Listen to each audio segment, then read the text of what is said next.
साहित्य या समाज, जहाँ होती है हर मुद्दे पर बात, विचार है, विमर्श है, हल है, निष्कर्ष है, हर सवाल का हाजिर है जवाब, जिससे जुड़ा है परंपरा संस्कृति, संप्रति संप्रति संप्रति संप्रति।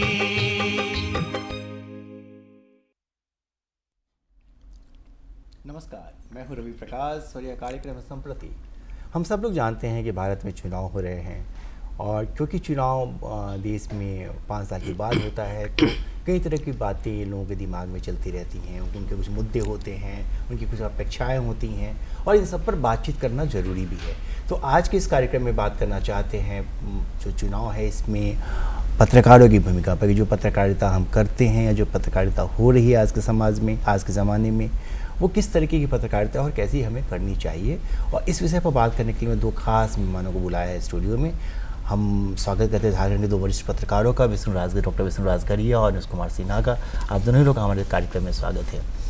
अनुज भैया, आपसे इस कार्यक्रम में शुरुआत करना चाहते हैं कि अभी जो जर्नलिज्म हम लोग कर रहे हैं चुनाव के दरमियान, वो किस तरीके की पत्रकारिता है और पत्रकारिता करनी किस तरीके से चाहिए? देखिए, एक तो कि बहुत बड़ी जिम्मेवारी है पत्रकारों की और पत्रकारिता की, ओवरऑल बहुत बड़ी जिम्मेवारी है चुनाव के दौर पे लोगों को बताने का। अभी की बात करें तो आप लाख दबाव के बावजूद कहीं ना कहीं लोग एंगल ले लेते हैं, चाहे प्रिंट हो, इलेक्ट्रॉनिक हो, सबका दायित्व तो बहुत ज़्यादा है। फ़र्क क्या पड़ रहा है कि एक सोशल मीडिया नए तौर पे खड़ा हो गया है। सबसे बड़ी चुनौती आज की तारीख में है विश्वसनीयता बनाए रखने की। लोग, पाठक या श्रोता कंफ्यूज है, क्या सच है क्या नहीं है। ऐसे मौके पे अखबारों का दायित्व प्रिंट का या टीवी का बहुत ज़्यादा बढ़ जाता है। एक किस तरह का दायित्व है? लोगों को अवेयर करे, बताए। जब भूमिका की बात होती है इलेक्शन में तो सबसे पहले भूमिका होता है कि हम वोटर को कैसे घरों से निकाल कर वोट के लिए तैयार करें। सबसे पहला दायित्व ये है। तो ये काम तो हर अखबार पहले करता था, अब कम हो गया है। इसके लिए अखबारों में कई अखबार ऐसे होते थे जो इसके लिए अभियान चलाते थे कि लोगों को बाहर निकालने के लिए गाड़ी निकाले, अभियान चलाए, सब कुछ करके है। तो एक दायित्व हो गया है।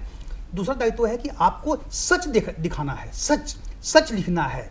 लेकिन ऐसा क्या हो रहा है दरअसल में आपने जो पूछा रवि कि अभी क्या हो रहा है, करना क्या चाहिए, हो क्या रहा है जी। होना यह है कि कहीं ना कहीं कमर्शियल पार्टी सारे कुछ हावी हो जाते हैं। हर का अपना एक एजेंडा आजकल बन गया है। अपवाद तो अलग है, अपवाद को छोड़ दे, लेकिन वो चीज़ें आती नहीं है। तो ये एक परेशानी हो रही है लोगों के सामने कि सच को कहाँ तक आप लिखे। आपको पार्टी नहीं बनना है, नियम कहता है कि आपको पार्टी नहीं बनना है। किसी को कोई ऐसा किसी रिपोर्ट न लिखे या न दिखाए जिससे कोई डैमेज हो जाए चुनाव के समय में। कि सच ये कहे कि किसी को जिताने का और हराने का काम आपका नहीं है, मीडिया का नहीं है, पत्रकार का नहीं है। हमारा काम है सच को सामने रख देना, फैक्ट्स को सामने रख देना और उसके बेसिस पर जो लोग वोट करते हैं, जो हमारे वोटर्स हैं, वो करें। तो ये दायित्व बनता है जी। एक और सवाल आपसे लेना चाहते हैं कि आपने तो बहुत लंबी पत्रकारिता की है। पहले जो चुनाव होते थे या जिस तरीके से चुनाव होता था और जो पत्रकारिता होती थी, और आज जिस तरीके से चुनाव हो रहा है और सोशल मीडिया का ज़माना है, और आज जो पत्रकारिता हो रही है, इस दोनों में कितना फ़र्क हुआ है? देखिए, सबसे पहले तो ये कि अब आप पहले की अखबार को जो मन किया लिख दिया, हालांकि बहुत अच्छे तरीके से है, कोई सवाल उठाता भी नहीं था। आज आपके पास सोशल मीडिया ऐसा है कि आप एक गलती करते हैं तो उसको सोशल मीडिया पे बड़े पैमाने पे फैला दिया जाता है, कई चीज़ों को लेकर है। तो ये अब पत्रकार एक अलग मतलब असमंजस में रहते हैं कि इतना काम आसान काम नहीं है बताना है। पुराने समय में लोगों का जो था दायित्व था वो बिल्कुल अलग किस्म का था कि आपको सच को आप रख देते हैं, उसके अलावा कोई दिक्कत नहीं है। प्रॉफिट और लॉस की बात पत्रकारों के दिमाग में नहीं होती थी, जो बड़ा फर्क आपको बताने जा रहे हैं। आज से 20 साल 30 साल पहले ऐसा नहीं था कि ऐड का है, बाकी चीज़ों का है, प्रचार का है, वो नहीं था। फाइनेंशियल पार्ट इन्वॉल्व नहीं होता था। आज चूंकि जर्नलिज्म में है वो प्योर कमर्शलाइज हो गया है, पेड न्यूज़ का ज़माना आ गया है। तो उसमें आपको बार बार ये देखना पड़ता है कि आप क्या कर रहे हैं, उसका क्या इम्पैक्ट पड़ने वाला है। प्लस कई चीज़ें आप चाहकर भी न दिखा सकते हैं, क्योंकि उसका कहीं ना कहीं सच है कि फाइनेंशियल इम्पैक्ट बड़ी ज़बरदस्त होता है। तो जब पत्रकार रिपोर्ट लिखते हैं अब आज की तारीख में तो उसमें 4-5 एंगल ऐसा होता है जो उसके दिमाग में घूमता रहता है कि हम ये तो लिख देंगे, इसका असर क्या पड़ेगा, हमारे संस्थान पर क्या असर पड़ेगा, हमारे अखबार हमारे चैनल पर क्या असर पड़ेगा। पहले क्या था कि आपका काम है लिख देना या बता देना, तो दोनों में बेसिक अंतर यह है कि पत्रकारों को फूंक फूंक कर कदम रखना पड़ता है। उसके ऊपर एक पॉलिसी होती है, हिडन पॉलिसी है, आप समझ नहीं पाते हैं। अपवाद अलग है रवि, लेकिन सच क्या है कि जरा सा आप किसी को आप दिखा रहे हैं, ऊपर नीचे आप कर दिए, सच भी है, तो आपके ऊपर एलिगेशन लगता है। तो आज के दौर में सबसे बड़ी चुनौती पत्रकारों के सामने है कि अपनी साख को बचाते हुए है, बाकी चीज़ों को बैलेंस करते हुए अपनी बात को रखना, ये बड़ी चुनौती है। अच्छा विष्णु भैया, जैसे सोशल मीडिया की बात हम कर रहे हैं, तो सबसे बड़ा तो यही होता है कि कौन सा जो न्यूज़ आ रहा है वो सच है, कौन वाला गलत है, कौन डॉक्टर्ड है वीडियो, कौन सही है। तो इस दौर में कैसे पत्रकार समझे कि जो उसके पास आ रही है सूचना वो सही है कि नहीं है? एक तो यह सवाल है, और दूसरा सवाल इसका अगला यह है कि जो हम जर्नलिज्म कर रहे हैं, ओपिनियन पोल और एग्जिट पोल वाली पत्रकारिता का दौर है, तो ये कितना प्रभावित करता है ओवरऑल पूरी चुनावी प्रक्रिया को? देखिए, बहुत आज महत्वपूर्ण मौका है कि जो हमारे देश में संसदीय लोकतंत्र है, और लोकतंत्र हम जानते हैं कि जनता को जितना अधिक से अधिक जानकारी होगी, वास्तविक चीज़ों की जितनी जानकारी होगी, उतने बेहतर तरीके से वो अपने नागरिक, अपने प्रतिनिधि का चुनाव करेंगे। और इस नाते आज आपने जो विषय रखा ये बहुत ही महत्वपूर्ण है। जहाँ तक बात है कि हम सच और झूठ का पता कैसे लगाएं, तो इसके लिए जो पत्रकारिता का जो गोल्डन रूल है कि फैक्ट चेक करो, बार बार करो, और जो 5W1H कब किसने कहा, क्या कहा, क्यों कहा, कैसे कहा, जो 5W1H जो है इसके ऊपर में अगर आप ध्यान रखते हैं, नंबर 1। और नंबर 2 है कि जो फैक्ट चेक्स के जितने भी टूल्स हैं, आजकल तो बहुत ज़्यादा आसान हो गया है चीज़ों को चेक करना, फैक्ट को चेक करना। तो मुझे लगता है कि इस दायित्व को अगर पूरा करता है तो निश्चित तौर पर किसी पत्रकार को बहुत ज़्यादा दुविधा नहीं होगी कि हम सच क्या है उस तक कैसे पहुँचे। बस असली चीज़ है कि जनता को, हम नागरिकों को, मतदाताओं को अधिक से अधिक जागरूक हम तभी कर पाएंगे जब उनके पास में सच पहुँचे। जैसा ही कहते हैं ना कि पत्रकार का काम ये नहीं है कि ए अगर कह रहा है कि बारिश हो रही है और बी कह रहा है बारिश नहीं हो रही है, तो आपका ये कहना नहीं है कि ए का ये कहना, वो बी का वो कहना है। आपका काम यह भी है, यह ही है कि आप बाहर निकल करके देखें, पता लगाएं और लोगों को बताएं कि बारिश हो रही है कि नहीं हो रही है। तो जैसे कि अभी अनुज भाई ने भी जो सोशल मीडिया की बात कही, आप भी सोशल मीडिया की जिस बात को कर रहे हैं, पहले और अब में जो सबसे बड़ा फ़र्क आया है कि पहले जो हर इंसान, सब लोग, हम सारे लोग, तमाम लोग किसी एक मीडियम की तलाश करते थे कि हमारे पास में अगर कोई बात है तो उस बात को पहुंचाने के लिए हमें कोई एक माध्यम चाहिए। वो माध्यम चाहे न्यूज़पेपर हो, चाहे मैगजीन हो, चाहे वो कोई रेडियो हो, टीवी हो। लेकिन अब सोशल मीडिया ने हर इंसान के हाथ में अपना एक माध्यम दे दिया है, और वो बहुत ही आसानी से, चूँकि आप तो जब एक रिस्पॉन्सिबल तरीके से किसी अखबार में लिखते हैं तो आपको तो पहुँचाने में आपको समय लगेगा, सोच समझ कर लिखेंगे। लेकिन अगर कोई व्यक्ति कोई अफवाह को, किसी झूठ को फैलाना चाहे, उसके लिए बहुत आसान है, किसी भी सोशल मीडिया में कहीं भी आप डाल करके। तो मीडिया के सामने में जो अनुज भाई ने जो कहा, सचमुच बहुत बड़ी चुनौती ये भी है कि सोशल मीडिया के द्वारा जो झूठ फैलाया गया है, उस झूठ को आप कैसे काउंटर करें, उसके सच को आप कैसे बताएं, पहली बात। और दूसरी चीज़ है कि आप खुद भी इतनी सावधानी के साथ में लिखें कि उसमें से कोई ऐसी गलती न आ जाए जिस गलती को जो सोशल मीडिया में जो एक्टिव, जो जागरूक नागरिक, सोशल मीडिया का जो एक दूसरा पक्ष ये भी है कि सोशल मीडिया ने बड़ी संख्या में जागरूक नागरिक पैदा किए हैं। तो हम ऐसी गलती भी न करें जिसको कि कोई जागरूक नागरिक पकड़ ले। और इसमें मैं आखिरी बात जो जोड़ना चाहूँगा कि आज आपके सामने में एक सबसे बड़ी चुनौती ये है कि किसी भी तरह का झूठ, किसी भी तरह की गलत बातें अगर फैलाई जा रही है तो उसके बारे में आप अवेयर करें। जैसे ये जो अगर किसी प्रत्याशी के संबंध में अगर कोई एक झूठ फैलाया जा रहा है, या किसी प्रत्याशी के पक्ष में ही अगर कोई झूठ फैलाया जा रहा है, या विपक्ष में भी झूठ फैलाया जा रहा है, या किसी पार्टी के बारे में कुछ फैलाया जा रहा है, तो पत्रकार का काम ये भी है कि वो नागरिक को बताए कि ये सच है, ये झूठ है। अगर कोई प्रत्याशी ये कहे कि हमने पिछले 5 साल के अंदर में यहाँ इतना काम कर दिया, तो अखबार का काम ये भी दिखाना है कि इसने ये काम किया है कि नहीं किया है। कोई अगर ये कहे कि फलां पार्टी के मैनिफेस्टो में ऐसा कहा गया है, तो आपका काम ये बताना भी है कि उस पार्टी के मैनिफेस्टो को पढ़ करके आपको ये भी बताना है कि उस मैनिफेस्टो में असल में क्या है, क्योंकि जो भी राजनीतिक दल या कोई प्रत्याशी चुनाव में अपने वादे लेकर के आता है, उन वादों के आधार पर ही जनता उनको वोट देती है। और इसलिए नागरिक को ये जानने का हक है कि अलग अलग राजनीतिक दलों ने अपने मैनिफेस्टो में क्या कहा है।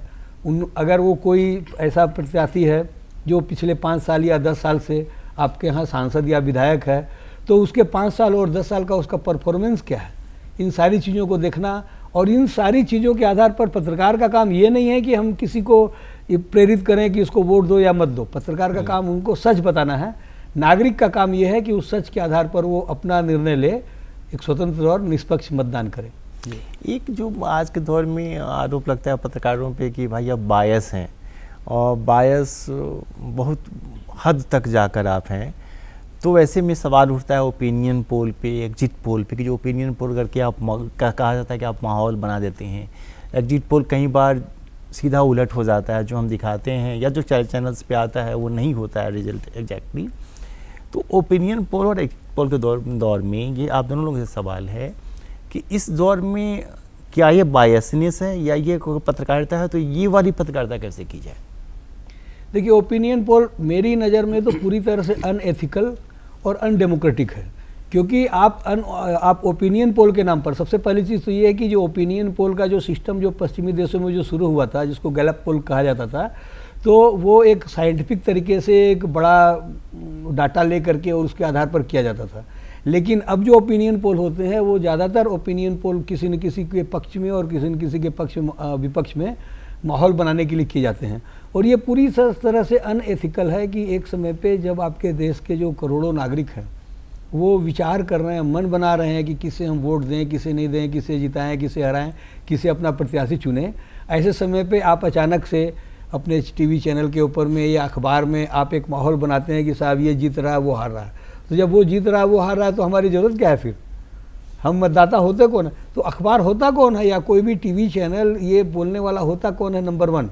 और नंबर 2 कि आज आप जो जिस तरह का रिजल्ट बता रहे हैं, वो रिजल्ट अगर नहीं आता है, अगर वो गलत होता है, तो उसके लिए आपने कभी ज़मीन पर नाक रगड़ करके माफ़ी मांगी कि हमसे गलती हुई, हमने गलत किया?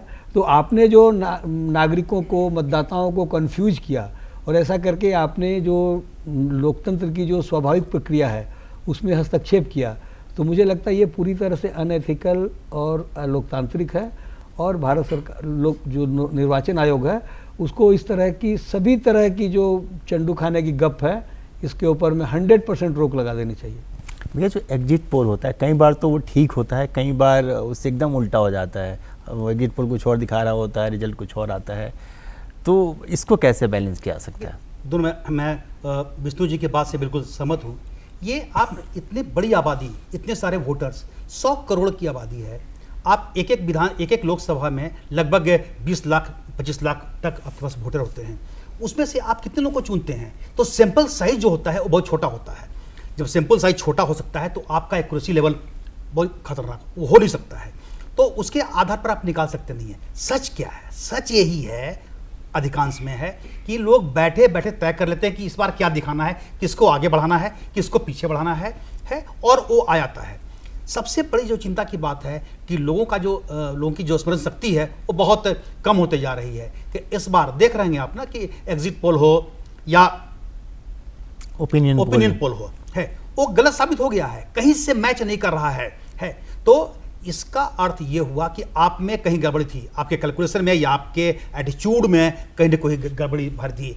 तो ये रीडर, श्रोता, ये इनका काम बनता है कि उसको सबक सिखाए, मतलब आपको हम अविश्वसनीय मान ले।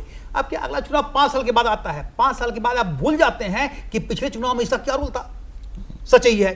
तो इसका अर्थ ये है। दूसरा ना है कि आप एग्जिट पोल करते हैं तो आप पूछते हैं उससे ना, पूछते हैं कि आपने किसको वोट दिया, एग्जिट पोल तो हुआ है। तो इसमें थोड़ा सा कि उस व्यक्ति की ईमानदारी पर है। अब जैसे हम लोग झारखंड की बात करते हैं तो यहाँ का नियम है कि वो जो व्यक्ति बेचारा भूकल नहीं है वो बोलेगा नहीं किसको वोट दिया, वो पूछ रहा है क्या आंसर दे रहा है, आप समझ नहीं पाएंगे। वोट दिया है क को, 1 नंबर को बताएगा 2 नंबर को है, तो वहाँ पर आप जो एग्जिट पोल करने वाले हैं वो सही व्यक्ति भी हैं, तो आंसर देने वाला व्यक्ति गलत है। दोनों की जब ईमानदारी होगी, सवाल करने वाला, हिसाब रखने वाला और सवाल का आंसर देने वाला, जिसने वोट दिया वही जानता है कि उसको वोट दिया है, तो ये जितना करीब होगा, जितना सच बोलेगा, उतना आपका एक्यूरेसी होगा। इसलिए बचना चाहिए उन चीज़ों से, खास तौर पर ओपिनियन पोल से तो बचना चाहिए। आप एक ऐसा माहौल बना रहे हैं कि ये जीत रहा है, हार रहा है। साहब, ये हमारा काम नहीं है। और हमारा दायित्व बनता है कि आज की तारीख में चुनाव आयोग ने इतना सिस्टम बना दिया है, आपके पास है, हर व्यक्ति को जानने का अधिकार है, और आपके पास एफिडेविट फाइल कर रहे हैं, आप सिर्फ एफिडेविट निकाल के दे दीजिए, उसके पास कितना प्रॉपर्टी है, कितने केसेज हैं, सो है। आज वो तो कोरम पूरा कर दिए हैं। नियम ये कहता है कि अगर आपके पास अगर आपके खिलाफ में चार्जशीट है, आपके खिलाफ मुकदमे हैं, तो आपको विज्ञापन देकर बताना पड़ेगा कि हमारे खिलाफ ये मामले हैं। ये आयोग का नियम है। क्या प्रत्याशी करते हैं, क्या कार्रवाई होती है? वो नहीं है। जब सवाल उठ जाएगा तब आंसर देंगे। तो सिस्टम बना हुआ, सिस्टम का पूरा पालन नहीं होता है। हालांकि टीएन सेशन के आने के बाद ये चला पता कि चुनाव आयोग की ताकत क्या होती है, वो दिखा। उसके पहले तो लोग साथ थे। तो ये फर्क है, ये फ़र्क है। इसमें क्या, जैसे एक तो होता है कि हम लोग जानते थे कि मैनिफेस्टो में ये है, तो बताया कि उनके मैनिफेस्टो में ये बात है, वो ये प्रचार कर रहे हैं, ये प्रत्याशी सब कुछ बताते हैं। लेकिन कुछ वैसे मुद्दे होते हैं जो बहुत ज़रूरी हैं, जनता से जुड़े हैं, जो जनरली हम लोग जर्नलिज्म लिखते हैं, रिपोर्ट्स तो हम लोग करते हैं उसको।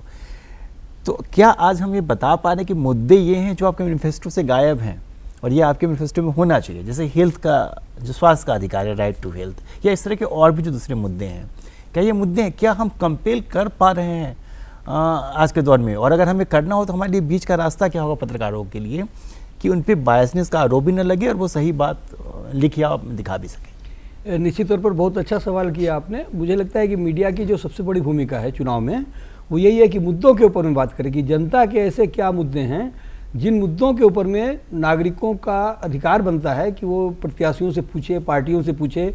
जैसे आपने हेल्थ की बात कही, राइट टू हेल्थ की, तो राइट टू हेल्थ के ऊपर में आप लगातार मुद्दा उठा भी रहे हैं। ट्विटर पर भी मैंने आपको देखा कि आप कैसे सब लोगों को सही और सस्ते में और मुफ्त में या बहुत ही कम कीमत पर इलाज मिल जाए, इस पर आप लगातार अवेयर कर रहे हैं। तो मुझे लगता है कि मीडिया को, प्रभात खबर में कुछ दिनों पहले एक काफ़ी बड़ा आर्टिकल आया था, आधे पेज का, उसमें ग्लोबल वार्मिंग के ऊपर में था कि ग्लोबल वार्मिंग का जो मुद्दा है उसको आज पर्यावरण का जो मुद्दा है वो इतना बड़ा मुद्दा बन गया पूरी दुनिया के लिए।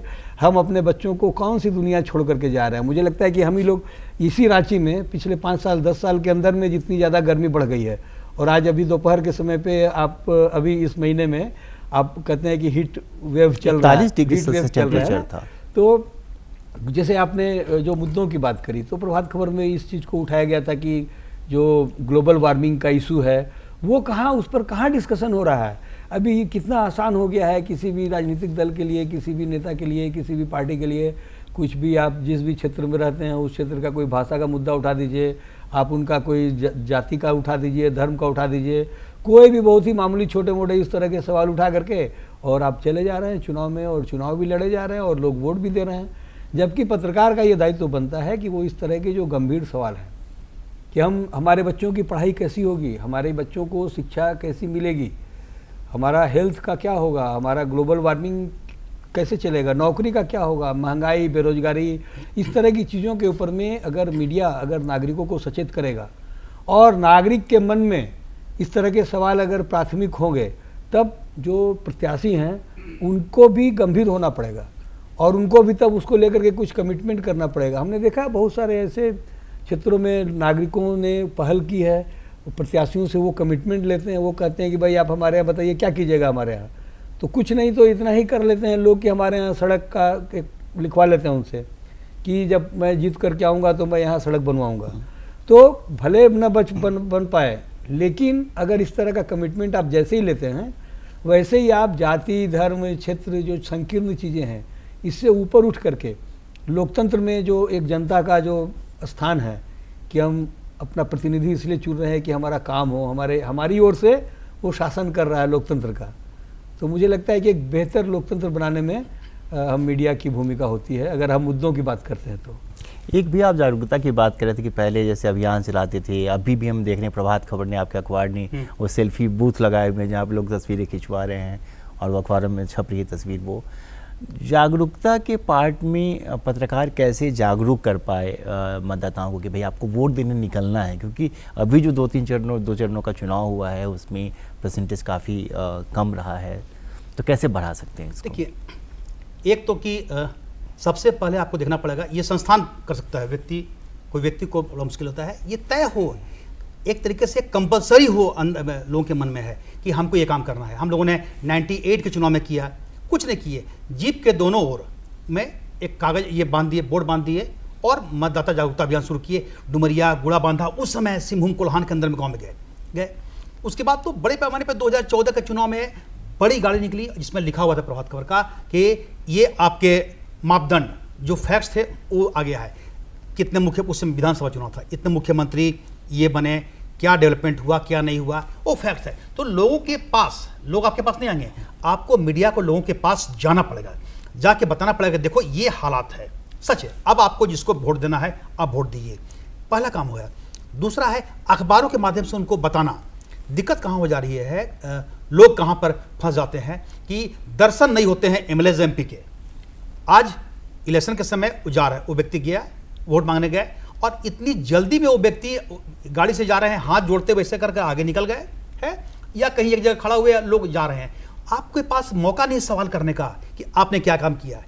जिस समय अवेयरनेस हो जाएगा, ये बात फैल जाए कि जैसे ही कोई एमपी अगर रिपीट हो रहे हैं तो आते हैं तो उनसे पूछा जाए कि ये रहा कागज, पिछले चुनाव में आपने ये 5 चीज़ का वादा किया था, पहला नंबर किया नहीं किया, किए, दूसरा, तीसरा, चौथा, पांचवा। जिस दिन ये सवाल होने लगे तो अखबार ये काम अपने हिसाब से करता है। कैसे करता है? जब आप एक एक लोकसभा क्षेत्र का विश्लेषण छापते हैं तो उसमें स्वतः कोई नहीं बोलेगा, कोई भी मेंबर ऑफ पार्लियामेंट ये बोलने नहीं जा रहा है कि हमने ये काम नहीं किया है। ये काम कौन बोलेगा? उसका अपोनेंट। तो इसका एक तरीका है कि अखबार जब रिपोर्टिंग करे, जब रिपोर्ट लिखे उस पर है, उसी समय सवाल जब होता है अपोजिशन से तो पूछे कि आपके जो एमपी हैं, पिछला चुनाव आप हार गए थे, फलने व्यक्ति चुने गए थे, इस दल के हैं, आप बताइए उन्होंने क्या क्या नहीं किया, क्या क्या किया वो ये बताएंगे, और क्या क्या नहीं किया वो बताएंगे उनके अपोनेंट है। तो ये जितना काम आप अखबारों में अपनी रिपोर्ट के माध्यम से करेंगे हैं उतना फायदा होगा। अवेयरनेस का और क्या होगा, ठीक इलेक्शन के समय में जहां कहीं भी लोग बैकआउट की बात करते हैं तो आप कुछ मत, आप बैकआउट का सपोर्ट मत करिए कभी भी। चुनाव में तो भाग लेने की बात हो रही है, लेकिन उनकी खबर को कभी कितनी नाराजगी है अपने विधायक से या एमपी से है कि लोग वोट देने से कतरा रहे हैं, पूरी ताकत लग जा रही है। तो ये मैसेज हर रिपोर्ट में कहीं ना कहीं वो जिक्र हो जाए। ऐसी रिपोर्ट है जहां लोग की नाराजगी जीती है, तो इस तरीके से अवेयरनेस को फैला सकते हैं। आपका स्लोगन हो सकता है, जैसे कहा कि हम लोगों ने अभियान चलाया एक करके है, वोट करें। वोट करने वाले के लिए बहुत लोग करते हैं। कई लोग जो बड़े बड़े दुकानदार हैं, ये शोरूम के मालिक वो लोग होते हैं, वो लोग अभियान चलाते हैं कि आप ये करेंगे तो आपको ये सुविधा मिलेगी, डिस्काउंट होगा। तो सरकार प्रयास कर रही है, संस्थान प्रयास करता है, हर कोई प्रयास कर रहा है। तो ये अवेयरनेस जितना होगा हमारा, इससे एक कदम हम आगे जाकर हम प्रयास कर रहे थे कि ठीक है, इस पर ये विवाद का विषय हो सकता है। हम लोग खाली बोलेंगे वोट देना है, लेकिन शहर में जो लोग साल भर 5 साल आलोचना करने वाले होते हैं, क्या आप जब वोट देने के लिए घर से निकलेंगे नहीं, आपको छुट्टी मिल रही है किस लिए के लिए कि आप ये सबसे बड़ा जो पर्व है लोकतंत्र का उसमें भाग लेने के लिए, लेकिन आप जाते नहीं हैं, आप जाएंगे नहीं, घर में बैठकर सिर्फ उसको बोलेंगे, यहाँ की भाषा में फुटानी करते हैं। क्या उचित है? अगर आप नहीं करेंगे, अगर आप नहीं जाएंगे, ये तय करे मोहल्ला के लोग कि आप नहीं गए तो नाप लें कि ये 10 लोग नहीं गए हैं, 10 लोगों का मोहल्ला में नाम करे, ये चचा नहीं गए, ये मामा नहीं गए, ये लोग वोट देने नहीं गए, उनके घर में चिपका के भाग जाइए, फिर देखिए। तो ये क्रांतिकारी कदम गलत हो सकता है, लेकिन कैसे करे? आप हाथ जोड़कर देख लीजिएगा, नहीं निकलते हैं, कोई प्रोविजन नहीं है, लोभ दे दिए आप, नहीं निकलते हैं, सिर्फ है, तो कैसे होगा? लोगों को तो निकलना पड़ेगा, उसके अंदर में होगा कि हम जो चुन रहे हैं, ठीक है, हम जा रहे हैं, हमको कोई पसंद नहीं है, तो इसका मतलब ये नहीं ना कि आप भूखे रहेंगे। अब खाना खाने का थाली में आपको 12 आइटम मिला है, कोई पसंद नहीं है, उसी में से जो कम पसंद है जो चीज़ है उसको लीजिए, उसको खा लीजिए, जो विकल्प, जो बेहतर विकल्प उसको चूज करिए। तो ये काम तो करना पड़ेगा। अच्छा, एक 2 ही मिनट है कार्यक्रम में, तो एक सवाल ये है मेरा अंतिम आपसे कि जैसे आज के दौर में जो टेलीविज़न है तो ब्रेकिंग न्यूज़ का कल्चर है कि जल्दी से खबर पहुंचानी है, और दूसरा चैलेंज ये है कि जो खबर आपके पास आई है वो खबर सच है कि नहीं है, उसका फैक्ट भी चेक करना है। तो ऐसे दौर में खासकर चुनाव के वक्त में जो नए जर्नलिस्ट हैं जिनमें उत्साह काफ़ी है, वो चाहते जल्दी काम करना, वो कैसे बैलेंस होकर जर्नलिज्म करें? नहीं, बैलेंस तो तभी हो सकता है जब आप जो गोल्डन रूल्स है जिसकी हम बात कर रहे हैं कि आप सच को, जो फैक्ट चेक के बहुत ही आसान तरीके हैं और सब जानते हैं, जो भी पत्रकारिता करते हैं, जो क्लासिकल जो तरीका है उसका कोई जवाब नहीं है। तो मुझे लगता है कि हड़बड़ी से बचना चाहिए। हड़बड़ी कब होगी? जब मान लीजिए अगर कोई प्लेन क्रैश कर गया, तो प्लेन क्रैश कर गया है तो आपको पता चल रहा है ना कि क्रैश किया है, तो आप कोई अथॉरिटी तो बताएगी नहीं कि क्रैश कर गया है, तो आप कहीं से तो पूछ करके बतलाएंगे ना। आपको हड़बड़ी क्या है? ऐसी हड़बड़ी, एक पता चला कि एक चैनल है वो कह रहा है कि सो प्लेन क्रैश कर गया, प्लेन क्रैश कर गया, सबसे पहले हम ही ने बताया है। फिर 2 मिनट के बाद में वो कहता है कि नहीं नहीं वो मेरी खबर झूठी थी, ये भी हम ही बता रहे हैं सबसे पहले। तो मुझे लगता है कि पत्रकारिता, जो ब्रेकिंग न्यूज़, पहले भी जो टेलीविजन्स हैं वो ब्रेकिंग न्यूज़ दिया करते थे, हर खबर उनके लिए ब्रेकिंग न्यूज़ नहीं हुआ करती थी। और ब्रेकिंग न्यूज़ का मतलब भी होता था कि इतनी बड़ी कोई खबर जो कि सचमुच में कहीं नहीं थी और पहली बार आ रही है बड़ी चीज़।